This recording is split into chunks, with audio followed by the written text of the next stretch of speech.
ॐ अज्ञानतिमिरान्धस्य জ্ঞানাঞ্জনশলাকয়া। আমাকে বলতে দাও, আমাকে শোনো, তুমি বলার দরকার নেই, কেন আমি যে সুরে গাইছি তোমরা সেই সুরে গাচ্ছ না। হ্যাঁ, অতএব লেট মি, মঙ্গলাচরণ হচ্ছে, আমাকে ওই ইয়েতে মনোনিবেশ করতে দাও, ঠিক আছে?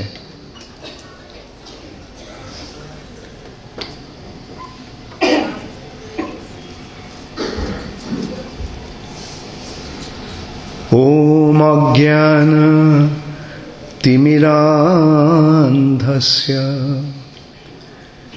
ज्ञानाञ्जनशलाकया चक्षुरुन्मीलितं येन तस्मै श्रीगुरवे नमः।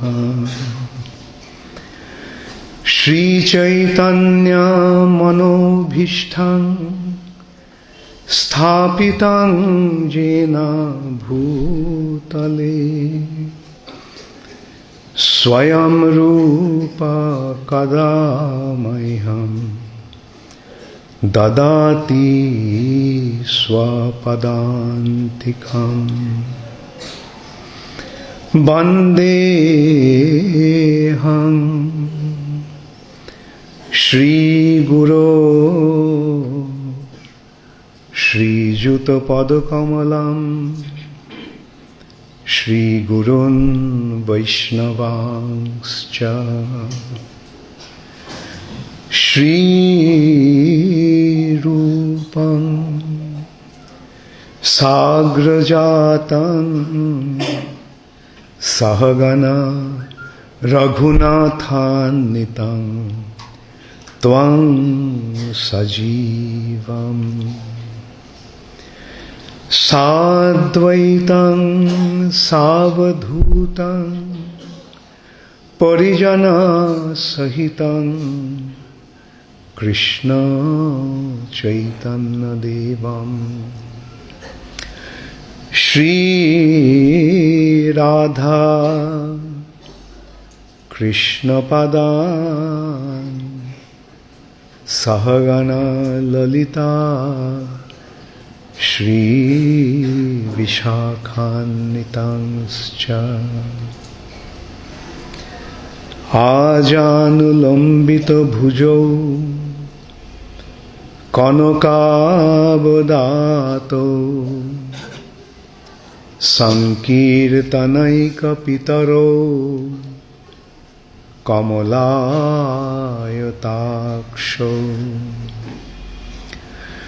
विश्वम्भरो द्विजवरो जुगधर्मपालो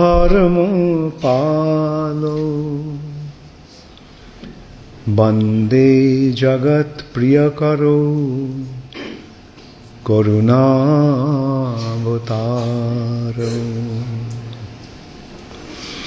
हे कृष्ण करुणा सिंधो दीनबंधो जगत्पते गोपेश गोपिका कांत राधा कांत नमस्तुते। जयतां सुरतो पंगोर मम मंद मतेर्गति मत्सर्वस्य पदाम्भोजो राधा मदन मोहनो। दिव्यद वृंदारण्य कल्पद्रुमाध श्रीमद् रत्नगार सिंहासनस्थो श्रीमद् राधा शील गोविंद देव पृष्ठलिभिः सेव्यमानं स्मरामि। श्रीमान् रास रसारंभी वंशीवट तटस्थित কর্ষণ বেণু স্বনৈর্গোপী গোপীনাথ শ্রিয়স্তু না তপ্ত কাঞ্চন গৌরাঙ্গী রাধে বৃন্দাবনেশ্বরী বৃষভানুসুতে দেবী প্রণমামি হরিপ্রিয়ে।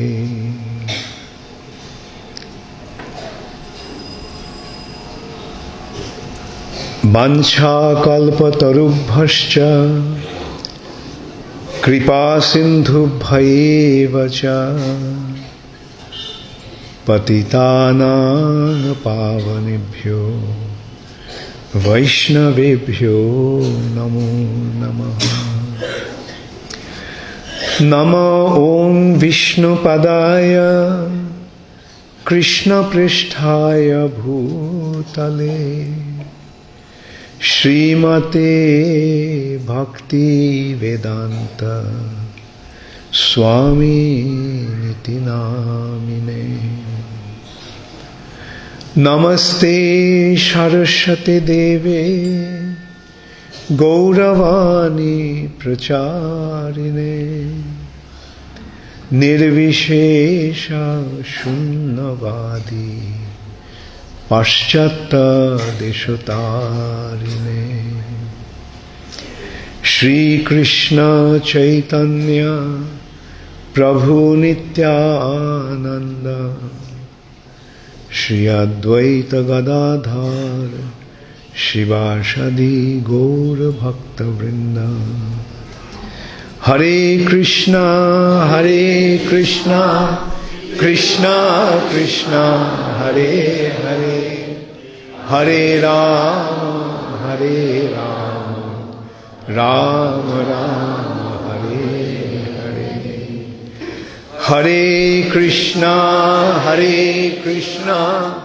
কৃষ্ণ কৃষ্ণ হরে হরে হরে রাম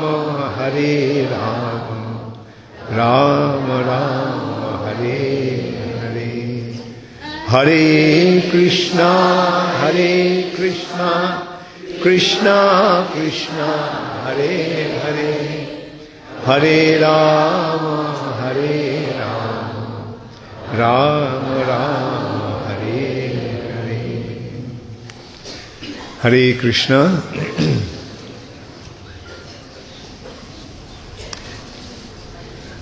তোমাদের সকলকে এখানে পেয়ে আমার খুব ভালো লাগছে।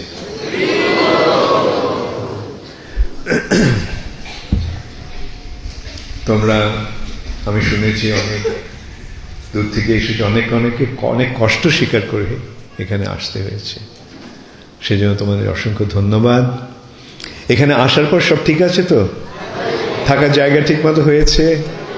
প্রসাদ ঠিক মতো হয়েছে?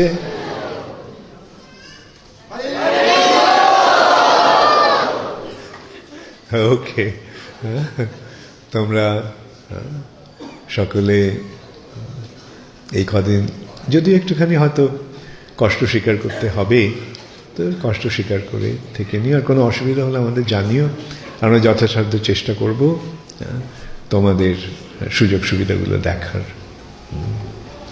তো আমরা এই সেমিনারটা হচ্ছে কৃষ্ণের বৃন্দাবন লীলাকে কেন্দ্র করে।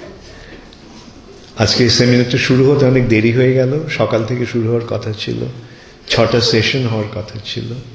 আজকে 2টো, কালকে 2টো, পরশু 2টো। তো একটা সেশন আমরা হারিয়ে ফেলেছি।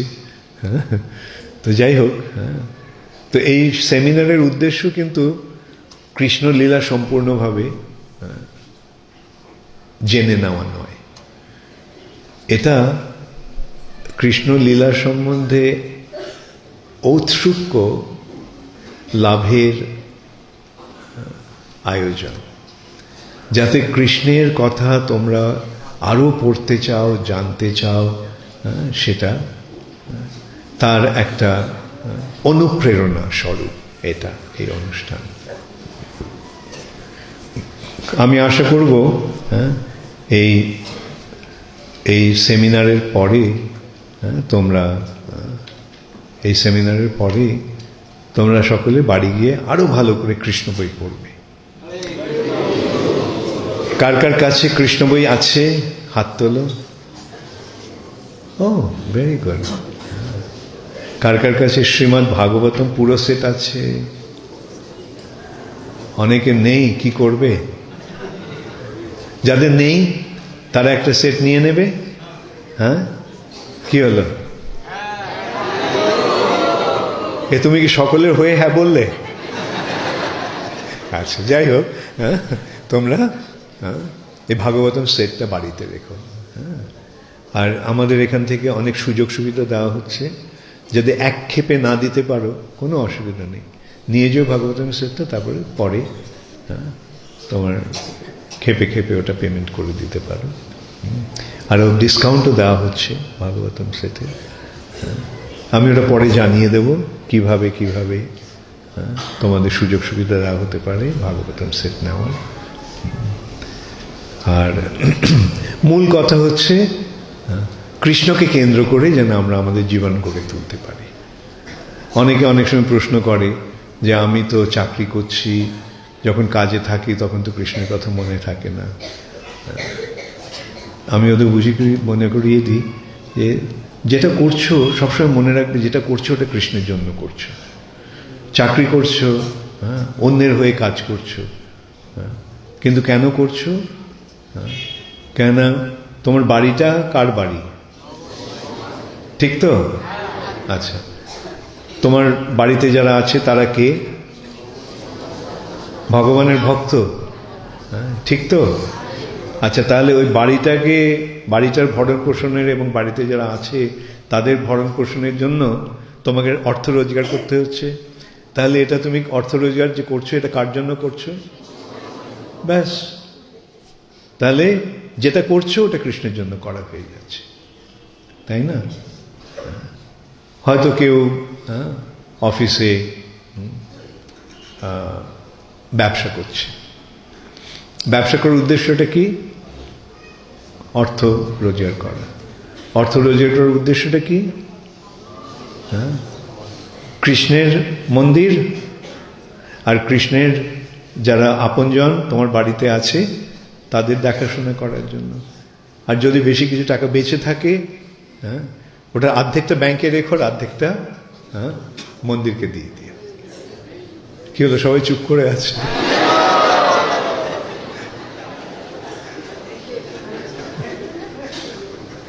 হরে কৃষ্ণ। এটা আমি কেন বলছি? আমি কি বলছি যাতে মন্দিরে বেশি করে টাকা পয়সা আসে সেজন্য? আমি এটা বলছি কেন?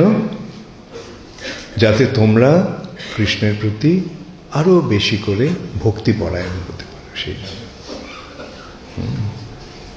তোমরা যেটা রোজগার করছো, যেটা তোমার আছে, এই জগতে যা কিছু আছে, সেটা যতই তোমার প্রিয় হোক না কেন, সেটা তুমি সঙ্গে নিয়ে যেতে পারবে? সেটাই মনে রাখতে হবে। এই সম্বন্ধে আমি গুরু নানকের একটা দৃষ্টান্ত দিই।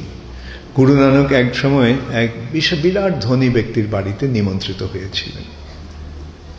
তো ওর প্রাসাদে যখন গেছে, দেখে বাড়ির সামনে অনেক পতাকা লাগানো হয়েছে। তো জিজ্ঞাসা করলি পতাকাগুলোর অর্থ কি, কি জন্য এটা? তো ওকে বলা হলো যে এই ব্যক্তিটি যখন 10,000 মুদ্রা সঞ্চয় করে, 10,000 স্বর্ণ মুদ্রা সঞ্চয় করে, তখন একটা পতাকা লাগায়। তাহলে তার কত সম্পদ ওই পতাকা দিয়ে বোঝা যাচ্ছে। গুরু নানক কিছু বলেনি। ও আচ্ছা, ভালো। তো ওখান থেকে যখন চলে যাচ্ছিল, বাড়ির মালিককে সে একটা ছুঁচ দিয়েছে। বলছে, এটা আপনার কাছে আমি গচ্ছিত রাখছি, আপনার কাছ থেকে আমি সময় মতো একটা চেয়ে নেব। তো বলল, এটা কবে নেবেন? পরের জন্মে। পরের জন্মে আমি তোমার কাছ থেকে ছুঁচটা নেব। বললো, পরের জন্মে এবার কি করে নিয়ে যাবো? ও, এই ছুঁচটা তুমি নিয়ে যেতে পারবে না? তাহলে তোমার এই এত ধন সম্পদ তুমি কি করে নিয়ে যাবে?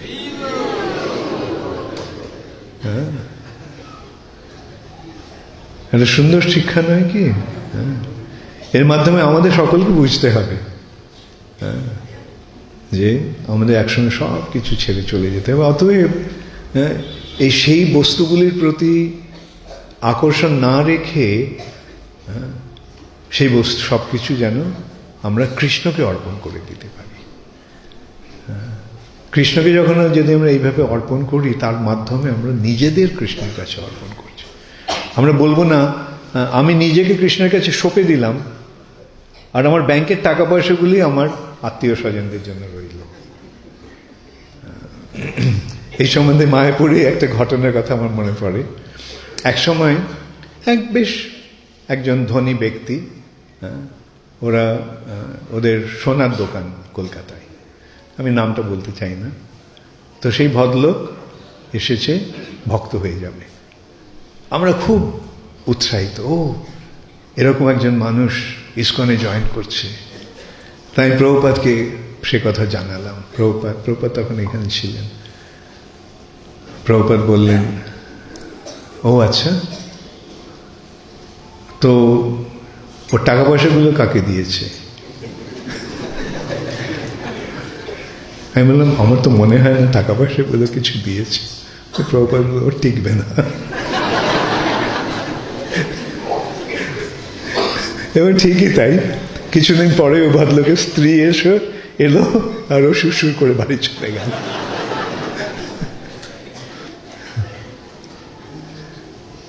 তো আমি এই যে আত্মনিবেদনটা বোঝা যাবে কখন? যখন আমার সব কিছু ভগবানকে আমি দিয়ে দেব। মানস দেহ গেহ যো কিছু মোর ওর পেলু তুয়া পদে নন্দকিশোর। এইটি হচ্ছে আত্মনিবেদনের প্রকৃত দৃষ্টান্ত। অতএব এইটা আমাদের বুঝতে হবে যে যেটা আমরা করছি এটা যেন আমরা হৃদয় থেকে করি। লোক দেখানো বা এমনি করতে হবে করছি এটা যেন না হয়। এটা সবসময় মনে রাখতে হবে। দেখো, এই কথাগুলো আমাদের বলতে হচ্ছে কেন, আমাদের কাজ হচ্ছে তোমাদেরকে ভক্তির পথে এগিয়ে নিয়ে যাওয়া। সাধুর কাজ কিন্তু ওই মিষ্টি মিষ্টি কথা বলা নয়। যখন ডাক্তার আসে, ডাক্তার কিন্তু আমাকে মিষ্টি মিষ্টি কথা বলে, না ছুরি কাছে বার করে আমায় কাটতে শুরু করে। যেই জিনিসগুলো, যে রোগটা বা যেগুলো অপারেশন করার দরকার, সেগুলো বাদ দিয়ে দিলেই শরীরটা সুস্থ হবে, তাই না? এটাই ডাক্তারের কাজ। এবং ভগবত ভক্তের, বিশেষ করে যারা প্রচারক, তাদের কাজ হচ্ছে সেটাই, ওই অপারেশন করা। যে ব্যাপারগুলো অবাঞ্ছনীয়, যেগুলো বাঞ্ছনীয় নয়, যেগুলো চাওয়ার নয়, পাওয়ার নয়, সেই জিনিসগুলো যত তাড়াতাড়ি বাদ দেওয়া যায় ততই ভালো।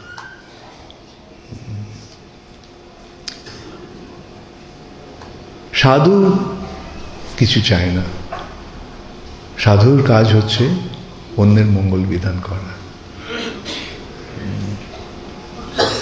আর সাধু যখন বলে ভগবানকে দান করো, সেটা এই নয় যে সাধু তোমার টাকা পয়সা চাইছে। ভগবানকে দান করার মাধ্যমে তুমি তোমার এই জড়জগতের আসক্তি থেকে মুক্ত হচ্ছ। কালকে আমি একটা খুব সুন্দর অভিজ্ঞতা আমার হয়েছে। তার নামটা আমি বলতে চাই না, ও এখানেই আছে। ও আমাকে এসে ও প্রায় আমাকে ডোনেশন দেয়। তো কালকে একটা খামের মধ্যে ডোনেশন দিয়েছে। কিছু আর খুলে আমি দেখিনি। ও যখন চলে গেছে তখন আমি খুলে দেখি যে একটা বিরাট অঙ্কের একটা চেক। তা আমি ওকে সঙ্গে সঙ্গে ডেকে পাঠালাম। তুমি এত টাকা কিভাবে দিচ্ছ, কেন দিচ্ছ? ও বলছে, আমি যে পেনশনের টাকা যেটা পেয়েছিলাম ওটা আমি আপনাকে দিয়ে দিচ্ছি। আমি বললাম, তোমার পেনশনের টাকা তোমার কাছে, তুমি কিছু অন্তত রাখো। হ্যাঁ, তো ও আমাকে বলছে, না গুরু মহারাজ, এটা আমার একটা বন্ধন হয়ে দাঁড়িয়েছে। ওইটা নিয়ে আমার চিন্তা। আমি সবসময় ভাবছি যে কবে এটা আপনাকে দেব, দিয়ে নিস্তার পাবো। আমি যতই বোঝাতে চেষ্টা করলাম তোমার জন্য কিছু অন্তত রাখো, কেননা ওর অবস্থা তেমন সচ্ছল নয়, কেননা ওরও একটা ইয়ের দরকার আছে। তো কিছুতেই শুনলো না, বলছে না আপনি তো আমাকে সব দেখছেন, ভগবান তো দেখছে। তো যখন দেখলাম একেবারে নাছর বান্দা, তখন আমি ওকে বললাম যে ঠিক আছে, একটা শর্তে আমি নিচ্ছি, তোমার যখন কোনো অসুবিধা হবে তুমি আমাকে জানাবে। তো এটা আমি একটা সুন্দর একটা দৃষ্টান্ত আমি পেলাম, যে এই যে ভক্তির মাধ্যমেই এটা ইয়ে হচ্ছে, জড় আসক্তি কমে যাচ্ছে, ভগবানের এই জড় আসক্তিগুলিকে একটা পিছু টান বলে মনে হচ্ছে। অতএব যত তাড়াতাড়ি সম্ভব সেগুলো থেকে মুক্ত হতে পারলেই ভালো।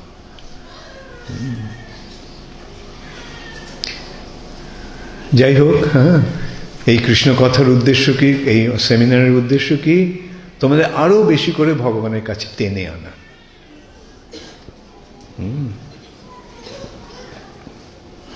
এটাই আমাদের একমাত্র কর্তব্য।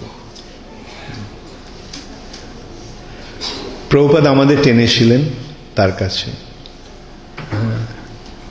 আমরা যখন ইসকনে জয়েন করেছিলাম তখন সকলেই প্রায় সবকিছু ছেড়ে মন্দিরে চলে আসতাম। আমরা সবকিছু ছেড়ে মন্দিরে চলে আসতাম। এমনই ছিল প্রভুপাদের আকর্ষণ।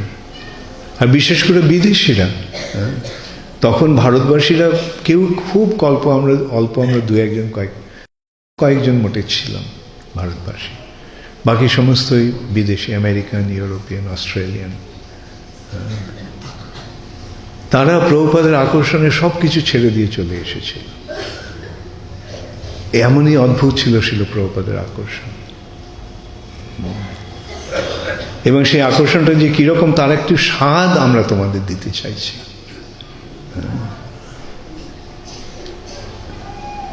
তোমরা অনেকে গৃহস্থ আশ্রমে আছো, সুতরাং তোমাদের একেবারে সরাসরিভাবে মন্দিরে জয়েন করা হয়তো সম্ভব হবে না, কিন্তু অন্তত বাড়িতে থেকে সবসময় এই ভাবটা রেখো যে কৃষ্ণের প্রতি আকর্ষণটা যেন ক্রমশ বর্ধিত হয়। এবং বাড়িতে থেকেও ভগবত ভক্তির অনুশীলন যাতে তোমরা ঠিকমতো করতে পারো সেই চেষ্টা করো। ঠিক আছে, গৃহে থাকো, বনে থাকো, সদাহরি বলে ডাকো। যেখানে যে অবস্থাতেই থাকো,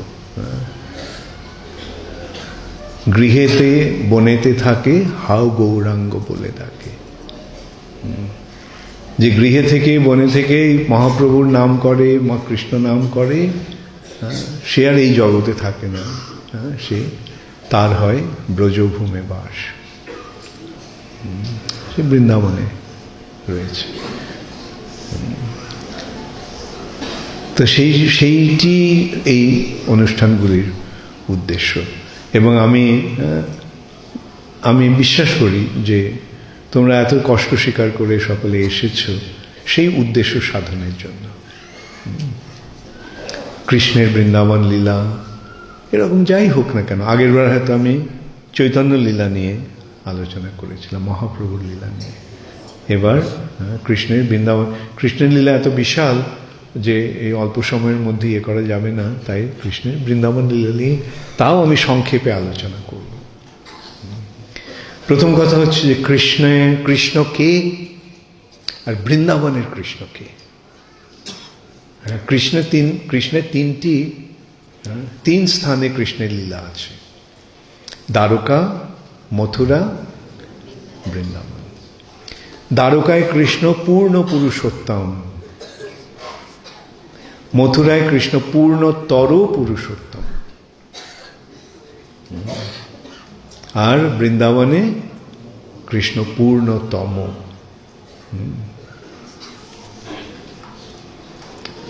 রিলেটিভ, সুপারলেটিভ। পূর্ণ, পূর্ণতর, পূর্ণতম। সবচাইতে যে পূর্ণ, সব সেটি সবার ঊর্ধ্বে যেই স্থানটি, সেটি হচ্ছে বৃন্দাবন। শ্রীনাথ চক্রবর্তী সুন্দরভাবে তার বিশ্লেষণ করেছেন। আরাধ্য ভগবান ব্রজেশ তনয়। আরাধ্য ভগবান কে? ব্রজেন্দ্র নন্দন কৃষ্ণ।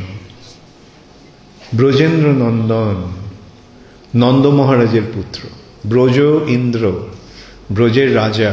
ব্রজের রাজাকে নন্দ মহারাজ, তার পুত্র। এই সূত্রে কি ইঙ্গিত করা হচ্ছে? এই বৃন্দাবনের কৃষ্ণ বাসুদেব কৃষ্ণ নয়। কৃষ্ণ অন্য যদুসম্ভূত। মহাপ্রভু বলছেন যে কৃষ্ণ অন্য যদুসম্ভূত। যদু বংশে যে জন্ম নিয়েছেন যে কৃষ্ণ, তিনি অন্য এক কৃষ্ণ। কেন? প্রকৃত যে কৃষ্ণ, তিনি বৃন্দাবন পরিত্যাগ করে কখনো কোথাও যান না। বৃন্দাবনম পরিত্যাজ্য কুত্র কদাপি ন গচ্ছতি। কেন? কেন? কৃষ্ণই হচ্ছেন পরমেশ্বর ভগবান, পূর্ণ পুরুষোত্তম ভগবান। কৃষ্ণস্তু ভগবান স্বয়ং। এই যে স্বয়ং ভগবান, তিনি হচ্ছেন বৃন্দাবনের কৃষ্ণ। সেই কৃষ্ণের প্রথম প্রকাশ, প্রথম অবতার বা প্রথম প্রকাশ হচ্ছে বলরাম। বৃন্দাবনে কৃষ্ণের প্রকাশ হচ্ছে বলরাম। সেই বলরাম থেকে আসছে বাসুদেব, শঙ্কর্ষণ, প্রদ্যুম্ন, অনিরুদ্ধ, দ্বারকার চতুর্ভুহ। এই চতুর্ভুহ বলরামের প্রকাশ। আর এই চতুর্ভুহের থেকে আসছে নারায়ণ। সেই নারায়ণ থেকে আসছে মহাবিষ্ণু, যিনি কারণ সমুদ্রে শুয়ে রয়েছেন এবং তার যে নিঃশ্বাস প্রশ্বাস, তার ফলে যে বুদবুদগুলি উঠছে, সেগুলি হচ্ছে এক একটি ব্রহ্মাণ্ড। সেই মহাবিষ্ণু থেকে গর্ভদোক্ষায়ী বিষ্ণু, গর্ভদোক্ষায়ী বিষ্ণু থেকে ক্ষীরদোক্ষায়ী বিষ্ণু।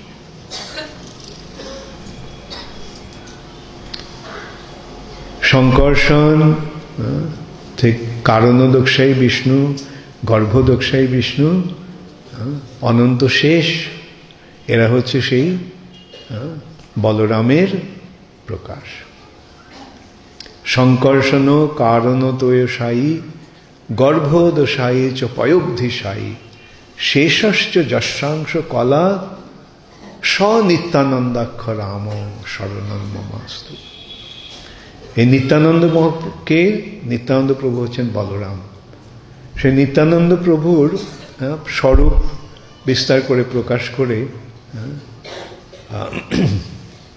বলা, নিত্যানন্দ প্রভুর স্বরূপ সম্বন্ধে এই কথা বলা হচ্ছে। শঙ্কর্ষণ কারণতোয়সায়ী, মানে কারণ সমুদ্রে শুয়ে আছে কে? মহাবিষ্ণু। শঙ্কর্ষণ কারণতোয়সায়ী গর্ভোদশায়ী, গর্ভোদকশায়ী বিষ্ণু, গর্ভ উদক, কারণতোয়সায়ী গর্ভোদশায়ী চ ক্ষীরাব্ধি পয়োব্ধিসায়ী। শঙ্কর্ষণ কারণতোয়সায়ী গর্ভোদশায়ী চ পয়োব্ধিসায়ী, মানে পয় মানে হচ্ছে দুধ, দুধ সমুদ্র, দুধের সমুদ্র, ক্ষীর সমুদ্র। এই তিনটি বিষ্ণু, মহাবিষ্ণু, গর্ভদোক্ষায়ী বিষ্ণু আর ক্ষীরদোক্ষায়ী বিষ্ণু। আর শেষশ্চ যশা, আর তার থেকে আসছে অনন্ত শেষ।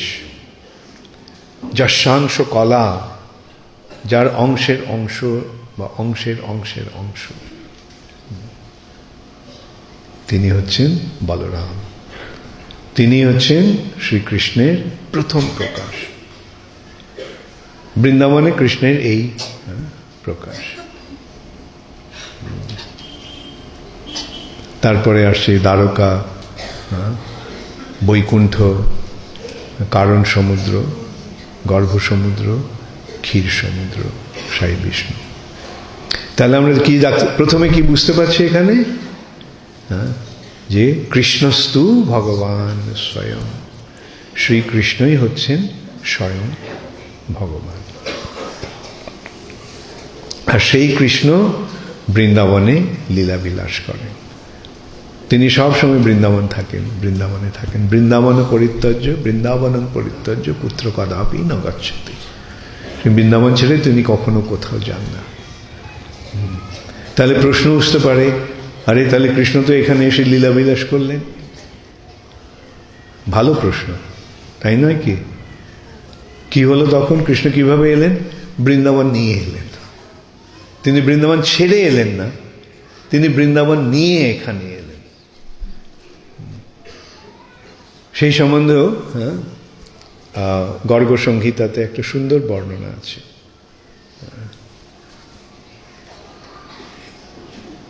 ধরণী পৃথিবী অসুরদের অত্যাচারে নির্যাতিত হয়ে ব্রহ্মার কাছে গেলেন, গিয়ে তার দুঃখের কথা জানালেন। ব্রহ্মা বললেন, চলো বিষ্ণুর কাছে যাই। কোন বিষ্ণু? ক্ষীরোদকশায়ী বিষ্ণু। তিনি এই ব্রহ্মাণ্ডে রয়েছেন। তিনি এই ব্রহ্মাণ্ডের পরমাত্মা হচ্ছেন ক্ষীরোদকশায়ী বিষ্ণু। সে ক্ষীরোদকশায়ী বিষ্ণু তখন বললেন, চলো, এটাই আমারও পক্ষে সম্ভব হবে না। তখন বিষ্ণু ওদেরকে একটা নৌকো করে গঙ্গা দিয়ে কোথায় গেলেন? যে ব্রহ্মাণ্ডের যেখানে বামনদেবের পদাঘাতে যে ব্রহ্মাণ্ডে একটা ফাটল ধরেছিল, যার থেকে গঙ্গা এসেছে, সেই ফাটল দিয়ে তারা বেরিয়ে গেলেন। গিয়ে কোথায় গেলেন? কারণ সমুদ্রে।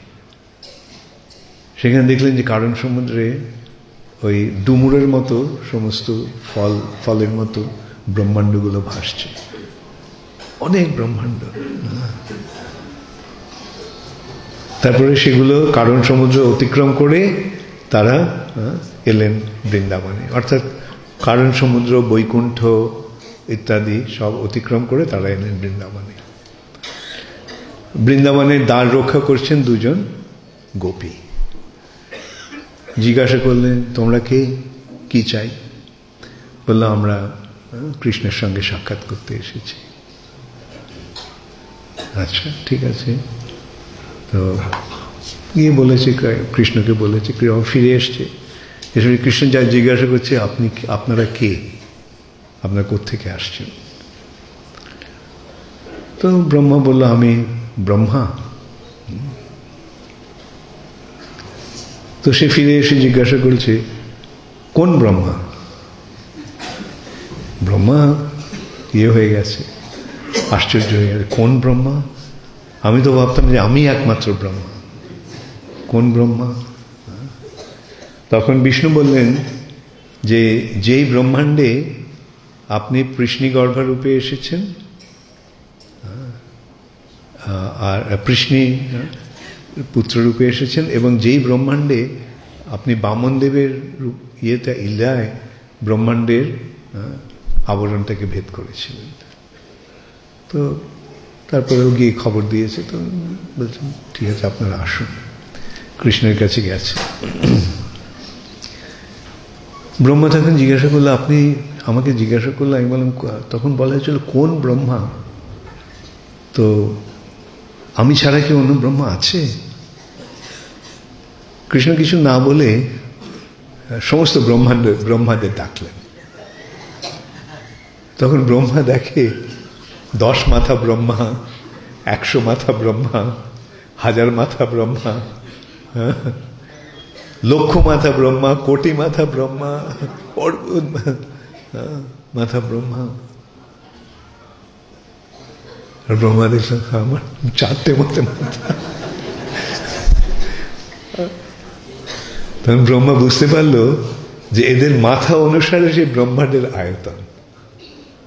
অসংখ্য ব্রহ্মাণ্ড, এবং সেই ব্রহ্মাণ্ডগুলি পরিচালনা করছে কিরকম ব্রহ্মা? লক্ষ মাথা ব্রহ্মা, কোটি মাথা ব্রহ্মা। তাহলে বুঝতে পারছেন আয়তন কত বড় সেই সমস্ত ব্রহ্মাণ্ডের। এরকম অগণিত ব্রহ্মাণ্ড। তখন ব্রহ্মা বুঝতে পারলো যে পৃথিবী, এই জগতের আয়তনটা কিরকম, কত অসংখ্য কোটি ব্রহ্মাণ্ড রয়েছে। এবং সেই সমস্ত ব্রহ্মাণ্ডগুলি হচ্ছে জড় জগতে ভগবানের সৃষ্ট প্রথম জীব তারা। প্রত্যেক ব্রহ্মাণ্ডে ব্রহ্মা রয়েছে, আর সেই সমস্ত ব্রহ্মারা গর্ভদোষে বিষ্ণুর নাভি থেকে আসছে। যাই হোক, তো কৃষ্ণকে যখন বললেন ব্রহ্মা তার দুঃখের কথা, তখন কৃষ্ণ আশ্বাস দিলেন, ঠিক আছে আমি যাচ্ছি। তো কৃষ্ণ যখন বলল যে আমি যাচ্ছি, ব্যাস রাধারানী মূর্ছিত হয়ে পড়লেন। এই কৃষ্ণ চলে যাবেন এই কথা শুনে ব্যাস রাধারানীর সংজ্ঞা লোপ পেল। যখন সংজ্ঞা ফিরে এলো তখন কৃষ্ণ আশ্বাস দিলেন, আমিও, তুমি কিছু ভেবো না, তুমি আমার সঙ্গে যাবে। রাধারানী বলে, না, এই বৃন্দাবন ছেড়ে আমি কোথাও যেতে চাই না। যেখানে কালিন্দী নেই, যমুনা নেই, যেখানে গোবর্ধন নেই, সেখানে আমি যেতে চাই না। তখন কৃষ্ণ বললেন, ঠিক আছে, তাহলে ব্রহ্মাণ্ডরা এই ব্রজের একটা অংশ আমি পাঠিয়ে দিচ্ছি। এইভাবে কৃষ্ণের আসার আগে ব্রজ এই পৃথিবীতে প্রকট হল। তারপরে কৃষ্ণ এলেন লীলা বিলাস করতে। এইটি হচ্ছে ব্রজেন্দ্র নন্দন কৃষ্ণের বৈশিষ্ট্য। এই ব্রজলীলা কৃষ্ণ বিলাস করেন কখন? ব্রহ্মার একদিনে একবার। ব্রহ্মার একদিনে কত? চতুর্যুগে ব্রহ্মার একদিন 1000 চতুর্যুগে ব্রহ্মার একদিন। আর সেই 1000 চতুর্যুগে মাত্র একটা চতুর্যুগে, দাপর যুগের শেষে স্বয়ং ভগবান কৃষ্ণ আসেন। তিনি প্রত্যেক চতুর্যুগে আসেন না, যদিও কৃষ্ণ বললেন সম্ভব আমি যুগে যুগে, কিন্তু এই ব্রজেন্দ্র নন্দন কৃষ্ণ প্রতি যুগে যুগে আসে না। কৃষ্ণের অবতারেরা আসে, কিন্তু ক্ষীরোদকশায়ী বিষ্ণুর অবতারেরা আসেনি ব্রহ্মাণ্ডে। ব্রজেন্দ্র নন্দন কৃষ্ণ যিনি, তিনি ব্রহ্মার একদিনে একবার আসেন। সেটা আবার কখন? ব্রহ্মার একদিনে 14 জন মনু, 14 জন মনুর মধ্যে 14 জন, এক একজন মনুর আয়ুষ্কাল কত? 1000কে 14 দিয়ে ভাগ করলে কত হয়? 71। তো 71 চতুর্যুগে একটা মনুর স্থিতিস্কাল। 71 চতুর্যুগে এক একটা মন্বন্তর, মনুর রাজত্বকাল। আর সেই 71-এর মধ্যে অষ্টবিংশতি চতুর্যুগ, 27টা চতুর্যুগ চলে গেলে যে অষ্টবিংশতি চতুর্যুগ আসে, সেই চতুর্যুগের দাপরের শেষে স্বয়ং ভগবান শ্রীকৃষ্ণ আসেন। সেই 71 চতুর্যুগের মধ্যে 7ম চতুর্যুগ হচ্ছে বৈবস্বত মনু। সেই বৈবস্বত মনুর অষ্টবিংশতি চতুর্যুগে কৃষ্ণ একবার আসেন, দাপরের শেষে। আচ্ছা, এখন যদি আমরা বিচার করে দেখি, এটা কোন মন্বন্তর? 7ম মন্বন্তর, বৈবস্বত মন্বন্তর। ইমং বিবস্বতে যোগং প্রক্তবান অহম অব্যয়ম। কৃষ্ণ যে বলছেন বিবস্বানকে তিনি এই জ্ঞান দান করেছেন। বিবস্বান মনবে প্রাহ, বিবস্বান তার পুত্র মনুকে এই জ্ঞান দান করেছেন। সেই তিনি হচ্ছেন বৈবস্বত মনু। সেই বৈবস্বত মনুর রাজত্বকাল হচ্ছে এই সপ্তম মনুর রাজত্বকাল। তার মধ্যে 27টা চতুর্যুগ চলে গেছে, অষ্টবিংশতি চতুর্যুগ চলছে। সেই অষ্টবিংশ চতুর্যুগের দাপর যুগের শেষে কৃষ্ণ এসেছে। তাহলে কিছুদিন আগে কৃষ্ণ এসে গেছেন। তারপরে আর কলিযুগ শুরু হয়েছে। যখন কৃষ্ণ তার লীলা সংবরণ করলেন, তখন কলিযুগ শুরু হলো। দাপর যুগ শেষ হয়ে গেল, কলিযুগ শুরু হলো। তো কৃষ্ণ তার লীলা সংবরণ করার পরে কৃষ্ণ ভাবলেন, যথেষ্ট বিহরি কৃষ্ণ করে অন্তর্ধান, অন্তর্ধান করি মনে করে অনুমান। অন্তর্ধান করে কৃষ্ণ মনে মনে ভাবলেন, চিরকাল নাহি করি প্রেম ভক্তি দান, প্রেম বিনা জগতের নাহি অবস্থান। আমি চিরকাল, দীর্ঘকাল আমি এই প্রেম ভক্তি দান করি না, এই ব্রজ প্রেম আমি দান করি না। ব্রজ প্রেম কখন দান করেন? তিনি ওই যে 1000 চতুর্যুগের মধ্যে একবার যখন আসেন ব্রহ্মার একদিনে, তখন তিনি কেবল এই ব্রজলীলা বিলাস করেন। আর ব্রজলীলার বৈশিষ্ট্য কি? ব্রজলীলায় কৃষ্ণ নররূপে লীলা বিলাস করছেন, মানুষের মতো লীলা বিলাস করছেন। কৃষ্ণেরও যতেকো খেলা, তার মধ্যে নরলীলা, নরবপু তাহারও স্বরূপ। কৃষ্ণের যত সমস্ত লীলা আছে তার মধ্যে নরলীলা, মানুষের মতো যে কৃষ্ণের যে রূপ, সেই রূপটা হচ্ছে কৃষ্ণের স্বরূপ, আর সেই লীলাটাই হচ্ছে সর্বোত্তম। কৃষ্ণেরও যতেকো খেলা, তার মধ্যে নরলীলা, নরবপু তাহারও স্বরূপ। এই মানুষের মতো রূপটা হচ্ছে কৃষ্ণের স্বরূপ, অর্থাৎ তিনি দ্বিভুজ শ্যাম সুন্দর। এখন কৃষ্ণ যে নররূপে আসেন তার মানে কৃষ্ণ একজন মানুষ না। এখানে আমাদের বুঝতে হবে কি, কৃষ্ণের স্বরূপটা কৃষ্ণ কৃপা করে আমাদের দিয়েছেন। কৃপা করে কৃষ্ণ তার নিজের রূপটা আমাদের দিয়েছেন। এটা মানুষদের পক্ষে একটা মহা সৌভাগ্যের লক্ষণ। আমরা যে এই রূপটা পেয়েছি, এই রূপে কৃষ্ণের ব্রজলীলাকে আমরা যথার্থভাবে হৃদয়ঙ্গম করতে পারি এবং সেই লীলাতে প্রবেশ করার একটা সুযোগ আমরা পেতে পারি। তো কৃষ্ণ সেই কথাটাই বলছেন যে আমি আমার ব্রজলীলা বিলাস করলাম, কিন্তু এখন মানুষের এই লীলায় প্রবেশ কি করে করবে, সেই সম্বন্ধে কৃষ্ণ আরো বিশ্লেষণ করলেন যে সকল জগতে মরে করে বিধি ভক্তি। বিধি ভক্তি, এই বিধি ভক্তির দ্বারা ব্রজপ্রেম লাভ করা যায় না। বৈধি ভক্তির ফলে বৈকুণ্ঠ লাভ হয়। আর বৈকুণ্ঠ কি? বৈকুণ্ঠতে কৃষ্ণ কোন রূপে? নারায়ণ রূপে। নারায়ণের কিরকম রূপ? চতুর্ভুজ রূপ, তার 4টে হাত। কৃষ্ণের, নারায়ণের 4টে হাত। তাহলে বৈকুণ্ঠের নিচে নারায়ণ। এখানে আরেকটা জিনিস আমরা বিচার করতে পারি, এই জড় জগৎটা হচ্ছে চিৎ জগতের প্রতিবিম্ব, প্রতিবিম্ব, প্রতিফলন। প্রতিফলনটা কিভাবে আসে? তুমি যদি একটা আয়নার উপরে, ধরো একটা আয়নার উপরে দাঁড়িয়ে থাকো, তাহলে আয়নার সবচেয়ে ওপরে কোনটা থাকবে? পাটা। আর কোথায় থাকবে? মাথাটা সবার নিচে, উল্টো। তো সবচাইতে উচ্চ স্তরের যে স্থান, ব্রজ, সে ব্রজে কৃষ্ণের যে রূপ, সেই রূপটা আমরা পেয়েছি। আচ্ছা, ওপর তার নিচের রূপ জায়গাটা কি? বৈকুণ্ঠ। বৈকুণ্ঠের রূপটা কারা পেয়েছে? এখান থেকে যারা আমাদের ওপরে আছে, স্বর্গের দেবদেবীরা। দেবদেবীদের কটা হাত? 4টে হাত, তাই না? তো ওরা বৈকুণ্ঠের প্রতিফলন। তো এইভাবে আমরা দেখতে পাচ্ছি যে এটা আমাদের কি একটা চরম সৌভাগ্য। আমরা কৃষ্ণের রূপটা কৃষ্ণ আমাদের দিয়েছে। কৃষ্ণেরও যতেকো খেলা, তার মধ্যে নরলীলা, মানুষের মতো যে লীলা, নরবপু তাহারও স্বরূপ। এখন কৃষ্ণ মনে মনে ভাবলেন কি করে মানুষ আমার এই ব্রজলীলা বুঝতে পারবে। আর সাধারণত মানুষ বৈধি ভক্তিতে আমার ভক্তি করবে, এবং বৈধি ভক্তির যখন পূর্ণতা লাভ হবে তখন তারা বৈকুণ্ঠে চলে যাবে।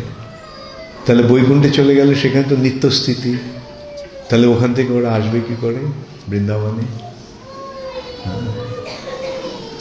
তাই জন্য কৃষ্ণ ঠিক করলেন যে তিনি ভক্ত রূপে আসবেন।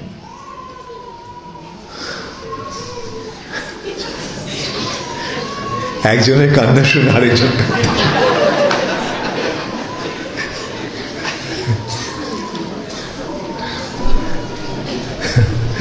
তো ব্রজের, সেইটি হচ্ছে, সেই জন্য চৈতন্য মহাপ্রভু এসেছেন। তাই জন্য আমাদের এখানে বুঝতে হবে চৈতন্য মহাপ্রভু যে বস্তুটি দিলেন সেটা আগে কখনো দেওয়া হয়নি। অনর্পিত চরিং চিরাত করুণায়া অতীর্ণ কলৌ। অনর্পিত, অর্পণ মানে দেওয়া, আর অনর্পিত মানে অনটা কি করছে, নেতিবাচক, না করছে। আহার, অনাহার, তাই না? আহার নেই মানে অনাহার। হ্যাঁ, তাহলে এই যে অন শব্দটা নেতিবাচক, না করে। তাহলে অর্পণ মানে দেওয়া, অনর্পিত মানে কখনো দেওয়া হয়নি। চরিং চিরাত, চিরাত মানে দীর্ঘকাল, দীর্ঘকাল, কতদিন? 1000 চতুর্যুগ দেওয়া হয়নি এটি। এবং সেটি দেওয়ার জন্য করুণায়া, কৃপা করে, অবতীর্ণ কলৌ, কৃষ্ণ অবতীর্ণ হয়েছেন। কি দেওয়ার জন্য? সমর্পয়িতুম উন্নত জলরসান স্বভক্তি শ্রিয়ম। উন্নত উজ্জ্বল রসে তার যে ভক্তি, সেটি দান করার জন্য তিনি এসেছেন। উন্নত উজ্জ্বল রস, তাহলে এটা একটু বিচার করে দেখা যায়। উন্নত মানে সবার উপরের, সবচেয়ে উপরের রস কোনটি? মধুর রস। শান্ত, দাস্য, সখ্য, বাৎসল্য, চরমে মধুর। সেই মধুর, উন্নত, আবার তার উপর আবার উজ্জ্বল, মানে সহজ কথা বলা যায় উজ্জ্বল মধুর রস। উজ্জ্বল, সেই উজ্জ্বল মধুর রসটি কি? উজ্জ্বল রস, মধুর রস তো বুঝলাম, আবার উজ্জ্বল রসটি কি? মধুর রসের আবার দুটি দিক আছে, একটা হচ্ছে স্বকীয় আর একটা হচ্ছে পরকীয়। স্বকীয় মানে যেখানে বিবাহের সামাজিকতার বিচার রয়েছে। কৃষ্ণ বিয়ে করেছেন মহিষীদের, যেটা হচ্ছে স্বকীয়, স্বকীয় মধুর রস। আর বৃন্দাবনের রসটা কিরকম? কৃষ্ণ বিবাহ করেননি। অনেক সময় মনে হয় না কৃষ্ণ কেন রাধারানীর বিয়েটা অন্য জায়গায় কেন হলো, কৃষ্ণের সঙ্গে হলে ক্ষতি কি ছিল? কৃষ্ণ একসময় রাধারানীকে জিজ্ঞাসা করেছিলেন, চলো আমরা বিয়ে করে ফেলি। রাধারানী বললেন, জীবনটা বোরিং হয়ে যাবে। অর্থাৎ এই যে পরকীয় রসে যে প্রেম, সেই প্রেমটা উজ্জ্বল, আরো বেশি করে আকর্ষণ করে। এই সম্বন্ধে বলা হচ্ছে, আমাদের গোস্বামী বলছেন যে অহেরেব গতির প্রেম না। প্রেমের গতিটা কিরকম? সাপের চলার মতো। সাপ কি সোজা চলে? সাপ, আচ্ছা, ঠিক তেমনি প্রেমের প্রগতি কখন হয়? যখন বাধা আসে। এমনি তো সোজাই চলতো, যে বাধাটা এলো তখন কি করতে হবে? বাধাটা এড়াবার জন্য। তো এই যে এইটি হচ্ছে প্রেমের গতি। এবং সেই জন্য এই বৃন্দাবনে এই পরকীয় লীলা, পরকীয় রসে লীলা। এখানে প্রশ্ন আসছে যে তাহলে তো এটা তো অশালীন হচ্ছে, এটা তো ঠিক ইয়ে নয়। অনেকে, অনেক ইয়েরা কি বলবে, মরালিস্ট, নীতিবাদী লোকেরা বলে, না না, এই কৃষ্ণের বৃন্দাবন লীলাটা ঠিক হয়নি, কৃষ্ণের এই গোপীদের সঙ্গে এটা করাটা ঠিক হয়নি। একদিক দিয়ে তাদের কথাটা ঠিকই, কেন যজ্জদ আচরতি শ্রেষ্ঠ তত্ত্ব দেবে তরজন। যে শ্রেষ্ঠজন যেভাবে আচরণ করে, জনসাধারণ সেটা অনুসরণ করে। কিন্তু এখানে ব্রজলীলার বৈশিষ্ট্য, কৃষ্ণলীলাটা অনুসরণীয় নয়, কৃষ্ণলীলাটা অনুকরণীয় নয়। এটা অনুকরণ করা যাবে না, কৃষ্ণই কেবল ওটা করতে পারে। কেন? কেন তিনি হচ্ছেন পরম ঈশ্বর, তিনি হচ্ছেন সব কিছুর মালিক। তো কৃষ্ণ যদি মালিক হয় তাহলে কৃষ্ণ সেটা ভোগ করতে পারে, তাই না? মালিক যদি ভোগ করে তাতে কোনো অন্যায় আছে? তো কৃষ্ণ যদি মালিক হয় তাহলে কৃষ্ণ নিশ্চয়ই ভোগ করতে পারে। অতএব এখানে কোনো রকম অনৈতিক আচরণ নেই, এটা সবই, তবে সেটা বুঝতে হবে। সেই জন্যই এই কৃষ্ণের যে ব্রজলীলা সেটাতে প্রবেশ করার জন্য আগে আমাদের যোগ্যতা অর্জন করতে হবে। যোগ্যতাটা কি প্রভুপাদ দেখিয়ে গেছেন কিভাবে? ভগবদ্গীতা প্রথম পাঠ, ভগবদ্গীতা, তারপর শ্রীমদ্ ভাগবতম প্রথম স্কন্ধ, দ্বিতীয় স্কন্ধ, তৃতীয় স্কন্ধ, এই করে করে তারপরে দশম স্কন্ধ। তার ফলে কি হচ্ছে? ভগবদ্গীতার মাধ্যমে আমরা কৃষ্ণকে যে ভগবান সেটা জানতে পারছি। তারপরে কৃষ্ণের বৈভব, কৃষ্ণের লীলা, এগুলো আমরা শ্রীমদ্ ভাগবতে স্তরে স্তরে জানতে পেরে কৃষ্ণর প্রকৃত স্বরূপ জেনে তখন আমরা ব্রজলীলায় প্রবেশ করতে পারব, তার আগে নয়। অর্থাৎ যতক্ষণ না আমরা কৃষ্ণকে পরমেশ্বর ভগবান রূপে স্বীকার না করছি, কৃষ্ণকে যদি আমরা মনে করি কৃষ্ণ একজন সাধারণ মানুষ, তাহলেই সমস্ত অসুবিধার সৃষ্টি হবে। তাহলে বলবে যে ঠিক আছে, তাহলে কৃষ্ণ যদি করতে পারে আমিও করতে পারি না। কৃষ্ণ যেটা করতে পারেন সেটা আমাদের অনুকরণীয় নয়। যদি যেমন ঠিক আছে, কৃষ্ণ গোপীজন বল্লভ, তার আগে কি হচ্ছে? গিরিবরধারী। তুমি যদি গোপীজন বল্লভের অনুকরণ করতে চাও তাহলে গিরিবরধারীর অনুকরণটা আগে করো। এবং সেটা যদি না পারো তাহলে অনুকরণ করো না। শাস্ত্র আরেকটা দিচ্ছে যে মহৎ ব্যক্তিরা যেটা করতে পারে সেগুলো অনুকরণীয় নয়। মহাদেব বিষের সমুদ্র পান করে নিলেন, তো কেউ যদি মহাদেবের অনুকরণ করে বিষ পান করতে যায় তাহলে তার কি অবস্থা হবে আমরা সহজেই বুঝতে পারি। সুতরাং এই মহৎ ব্যক্তিদের, মহান ব্যক্তিদের কার্যকলাপের অনুকরণ করণীয় নয়। আচ্ছা, নীতির দিক দিয়ে নৈতিকতার বিচারেও যদি আমরা দেখি তাহলে দেখতে পারি কৃষ্ণ একদম সব দিক সামলে নিয়েছেন। এখানে কৃষ্ণের এই লীলায়, ব্রজলীলায় কোনো রকম দোষারোপ করার বা অনৈতিকতার বিচার করার অবকাশ ওখানে নেই। কিরকম? প্রথম কথা, রাধারানীর বিবাহ কার সঙ্গে হয়েছিল? অভিমন্যুর সঙ্গে। আয়ান অভিমন্যুকে, অভিমন্যু কৃষ্ণের ছায়া। তাহলে কৃষ্ণের ছায়ার সঙ্গে যদি বিবাহ হয় রাধারানীর, তাহলে বিবাহটা কার সঙ্গে হয়েছিল? আচ্ছা, আর দ্বিতীয় কথা হচ্ছে যে বছর ব্রহ্মা গোবৎস আর গোপবালকদের হরণ করেছিল, তারা 1 বছর তারা সুপ্ত অবস্থায় ছিল, ঘুমিয়েছিল, ব্রহ্মা তাদের ঘুম পাড়িয়ে রেখেছিল।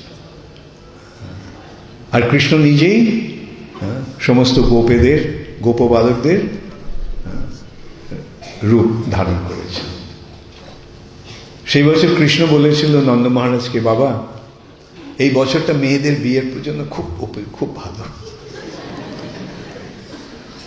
নন্দ মহারাজের কৃষ্ণের কথা শুনে সমস্ত মেয়েদের, বৃন্দাবনের সমস্ত মেয়েদের বিভিন্ন গোপবালকদের সঙ্গে বিয়ে দিয়ে দিল। তাহলে বিয়েটা কার সঙ্গে হয়েছিল? তাহলে কৃষ্ণের লীলায় কোন রকম অনৈতিকতা আছে? আর চরমে তো আমরা বুঝতে পারছি যে কৃষ্ণই হচ্ছেন পরম ভোক্তা, ভোক্তারং যজ্ঞ তপসা সর্বলোক মহেশ্বর। কৃষ্ণই হচ্ছেন সমস্ত কিছুর ভোক্তা, তিনি সর্বলোক মহেশ্বর এবং সুহৃদম সর্বভূতানাং। আবার সেই কৃষ্ণই সকলের সুহৃদ, সমস্ত জীবের পরম সুহৃদ হচ্ছেন কৃষ্ণ।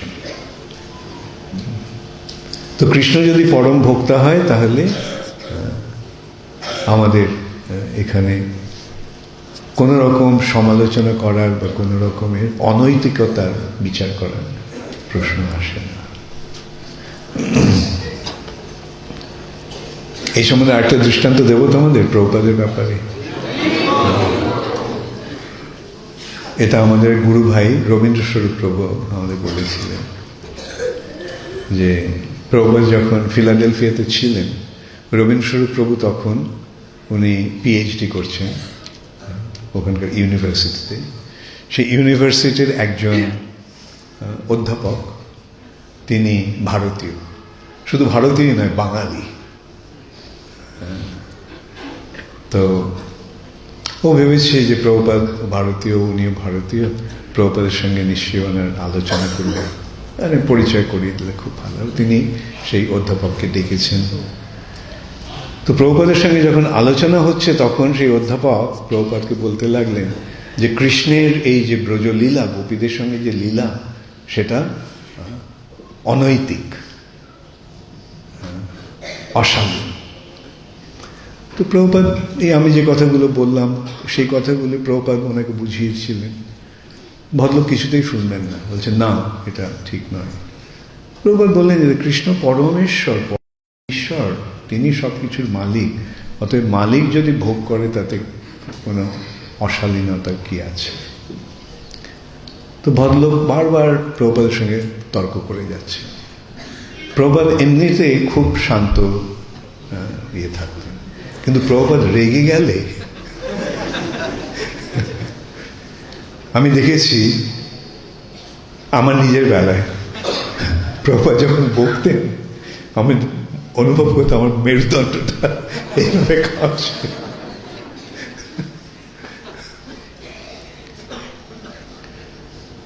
তো প্রভুপাদ খুব রেগে গিয়ে ওনাকে চরমে বললেন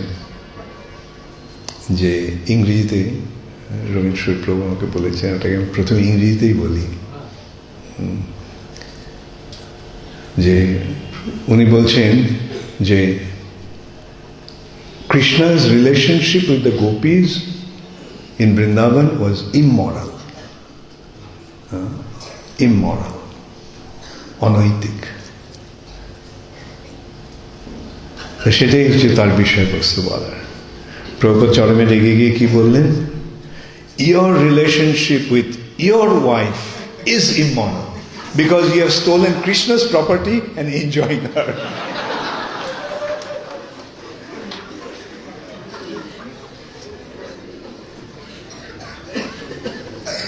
এইটি হচ্ছে প্রকৃত তুমি। কৃষ্ণই হচ্ছে পরম ভোক্তা। এই সম্বন্ধে ভক্তি সিদ্ধান্ত সরস্বতী ঠাকুর কি বলছেন? কামিনীর কাম নহে তব ধাম, তাহার মালিক কেবল যাদব। কামিনীর কাম নহে তব ধাম, তাহার মালিক কেবল যাদব। সেটাই আমাদের বুঝতে হবে। তবে এখানে আবার অন্য বিচারও আছে, যেমন যে ব্রহ্মা যখন সৃষ্টি করলেন তখন ব্রহ্মার দায়িত্ব ছিল এই পৃথিবীটাকে, এই ব্রহ্মাণ্ডটাকে জীব দিয়ে ভরিয়ে দেওয়া। সেই জন্যই সন্তান সন্ততি উৎপাদনের প্রশ্ন আসে, সেই জন্য এই আয়োজনটা করা হয়েছে। স্ত্রী পুরুষের মিলনের ফলে ইয়ে হবে, সন্তান সৃষ্টি হবে। ঠিক আছে, তার একটা বিচারও রয়েছে। বিবাহের মাধ্যমে পুরুষ এবং স্ত্রী মিলন হচ্ছে। উদ্দেশ্যটা কি? পুত্রার্থে ক্রিয়াতে ভার্যা, সন্তান সন্ততি উৎপাদনের জন্যই পত্নীর পানি গ্রহণ। যাই হোক, মূল বক্তব্যটা হচ্ছে যে এখন যে কৃষ্ণ যা কিছু করেন সেটা সবই চরম আদর্শ। কৃষ্ণই সেটা করতে পারেন এবং সেইভাবে আমাদের কৃষ্ণকে দেখতে হবে। এই সম্বন্ধে আমি একটা দৃষ্টান্ত আমি ভেবেছিলাম সবার শেষে দেব সেমিনারে। তো এই আলোচনা যখন শুরু হয়েছে তখন আমি প্রথমেই দিয়ে দিচ্ছি দৃষ্টান্তটা। যাই হোক, তো প্রথমেই দিই আর শেষেই দিই, মূল কথাটা হচ্ছে বোঝা দিয়ে কথা, এবং সেইভাবে আমাদের কৃষ্ণের লীলায় প্রবেশ করতে হবে। এই যে রাধারানী কৃষ্ণের সঙ্গে যে সম্পর্ক, সেটা নিয়ে বিশেষ করে রাধারানীর শাশুড়ি আর রাধারানীর ননদিনী, তারা রাধারানীর চরিত্রে কলঙ্ক লেপন করে। যে দেখো, এই পরপুরুষের সঙ্গে সম্পর্ক, এই যে এটা বুঝতে হবে, এটা লীলা হচ্ছে, কৃষ্ণের লীলা হচ্ছে।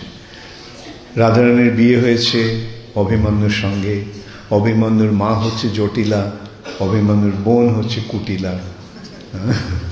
তো সুতরাং ওরা কলঙ্কিনী করতে চায় রাধারানী, কলঙ্ক লেপন করতে চায় রাধারানীর চরিত্রে। ওরা দেখতে পায় যে কিছু একটা হচ্ছে, কিন্তু ধরতে পারছে না। কিছু হচ্ছে কিরকম, একদিন অভিমন্যু মাকে বলছে, মা কিছুদিনের জন্য আমাকে দূর দেশে যেতে হবে। তো বললো ঠিক আছে, যাও বাছা, সুখে ভালোভাবে থেকো, সমস্ত বিঘ্ন দূর হয়ে যাক ইত্যাদি আশীর্বাদ করলেন। অভিমন্যু চলে গেছে। কিছুক্ষণ পরে কৃষ্ণ অভিমন্যুর রূপ নিয়ে এসেছে। তো জটিলা জিজ্ঞাসা করছে, আরে তুমি এত তাড়াতাড়ি ফিরে এলে, তুমি তো বলছো কয়েকদিন দূরে থাকবে। হ্যাঁ মা, তোমার জন্য মনটা খুব খারাপ লাগছিল, তাই জন্য ভালো, ওই কাজগুলো পরে করা যাবে, এখন আমি চলে আসি তোমার এখানে। তো জটিলা তো খুব খুশি, আমার ছেলের কত টান আমার প্রতি, যাও বাচ্চা, ভেতরে যাও। তো কিছুক্ষণ পরে অভিমন্যু ফিরে এসছে। জটিলা জিজ্ঞাসা করছে, তুই কে?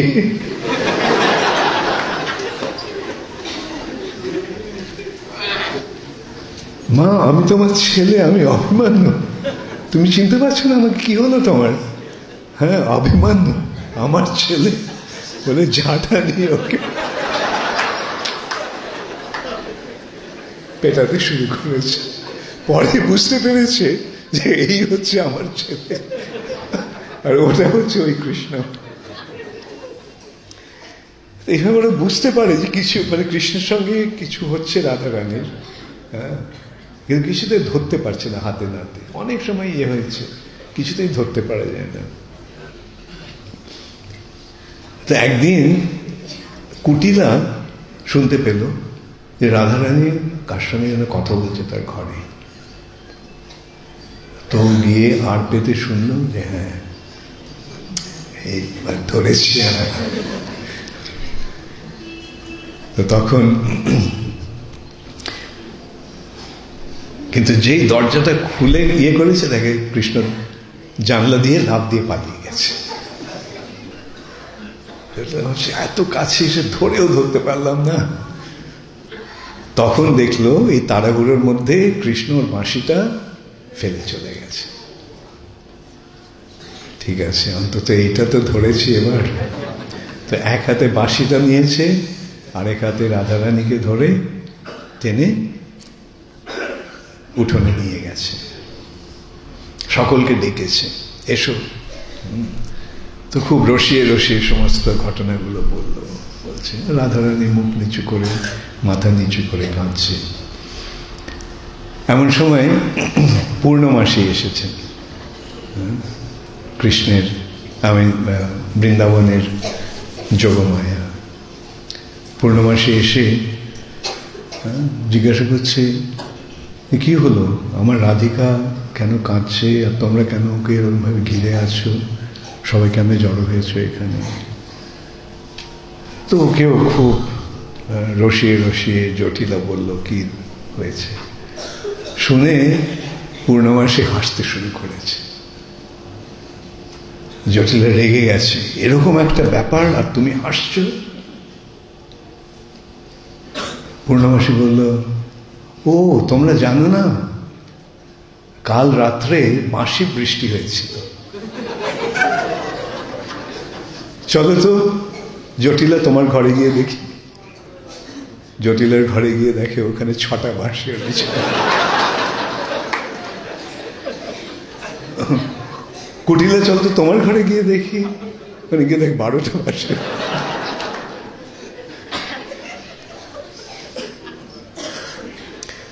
তো জটিলা একেবারে মন খারাপ হয়ে গেছে, ধরেও ধরতে পারলাম না, আর এই বুড়ি এসে আমার সমস্ত পণ্ড করে দিল। আর এদিকে রাধারানী মনে মনে ভাবছে, এই কলঙ্কের জীবন না রেখে জীবনটা ছেড়েই দিই। কেন কৃষ্ণকে তো না ভালোবাসিতে, না ভালোবেসে আমি থাকতে পারছি না। যতই চেষ্টা করি কিছুতেই তো ওকে ভুলতে পারি না, কিছুতেই তো ওর আকর্ষণ ত্যাগ করতে পারি না। তো রাধারানী ঠিক করলেন যে জীবনটা বিসর্জন দিয়ে দেবে। এদিকে কৃষ্ণ তখন মা যশোদার কোলে শুয়েছিল। হঠাৎ কৃষ্ণ অচেতন হয়ে গেল, শরীরে চেতনা নেই। মা যশোদা আর্তনাদ করে উঠলেন, আমার বাছার কি হলো, কি হলো? নন্দ মহারাজ ছুটে এলেন, সকলে ছুটে এসেছে। নন্দ মহারাজ দেখে সত্যিই তো কৃষ্ণের শরীরে চেতনা নেই। মা যশোদা বলেন, শিগগিরই কোনো বৈদ্যকে ডেকে আনো। তো নন্দ মহারাজ ছুটে গেছে বাইরে। তো কিছুদিন যেতেই দেখে একজন বৈদ্য আসছে।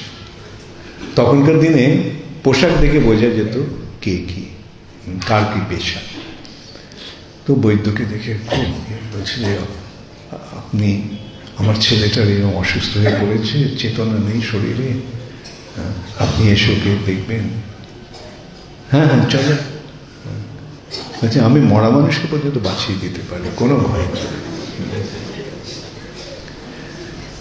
তো এসেছে, দেখেছে যে হ্যাঁ অবস্থাটা খুবই জটিল।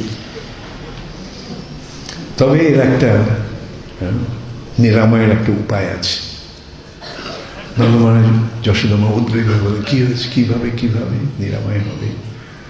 যমুনার জল।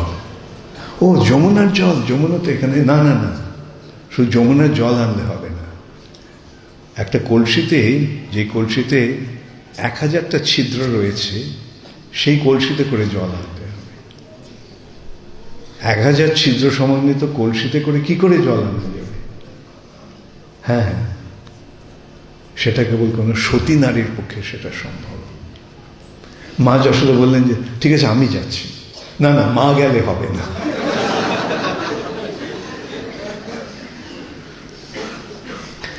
তো একের পর এক সমস্ত ব্রজ রমণীরা গেছে, কেউ এর জল আনতে পারে না। তোলা মাত্রই জল সমস্ত পড়ে যাচ্ছে। তো সেই বৈদ্য বলছে, অবস্থা খুব খারাপ, ব্রজে দেখছি কোনো সতী নেই। ঠিক আছে, আর একটু বিচার করে দেখি। সেই আখ কেটে একটু বিচার করলো, 2টো নাম পাওয়া গেছে। কে কে? জটিলা আর কুটিলা।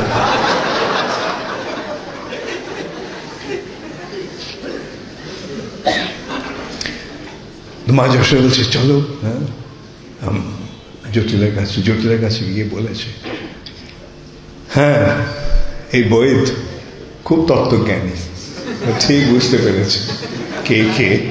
হ্যাঁ, তো দর্প ভরে তো মা আর মেয়ে এসছে। তো কুটিলা মাকে বলছে যে মা, তোমার যাওয়া দরকার নেই, তুমি কেন কষ্ট করবে, আমি গিয়ে নিয়ে আসছি। কলসিটা গর্ভভরে তুলে নিয়েছে, যেই তুলেছে সব জল পড়ে গেছে। জটিলা রেগে মেগে বলছে, তুই আমাদের বংশের কলঙ্কিনী, বংশের মুখে কলঙ্ক লেপন করলি, যা যমুনার জলে তুই জীবন বিসর্জন দিয়ে দে। তো বৈদ বলছে, ওকে তিরস্কার করে কি দরকার, তুমি যাও না, তুমি নিয়ে এসো। তো তো যখন জটিলা গেছে দর্পঘরে, ওরা সেই যেই মাত্র তুলেছে সমস্ত জল পড়ে গেছে। বই বলছে অবস্থা তো খুবই খারাপ, কি করা যায়? ঠিক আছে, আরেকটু দেখি বিচার করে। আখ কেটে বিচার করেছে, একটা নাম পাওয়া গেছে, রাধিকা। জটিলার কুটিলা হাসতে শুরু করেছে, রাধিকা?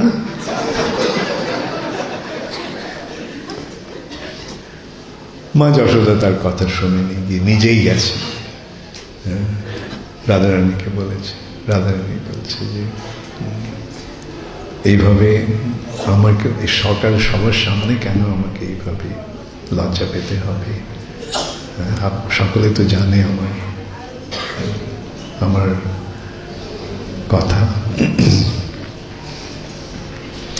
মা যশোদা বললেন, দেখো রাধিকা, তুমি একমাত্র উপায়, কৃষ্ণকে বাঁচাবার একই মাত্র উপায় তুমি। তো এইভাবে রাধিকাকে নিয়ে গেছে, কম্পিত পাবে, ভারাক্রান্ত হৃদয়ে রাধারানী আস্তে আস্তে কলসিটা তুলেছে, ধীর গতিতে যমুনায় গেছে, গিয়ে কম্পিত হস্তে সেই কলসিটাকে ডুবিয়ে যে তুলেছে, এক ফোঁটা জলও পড়েনি।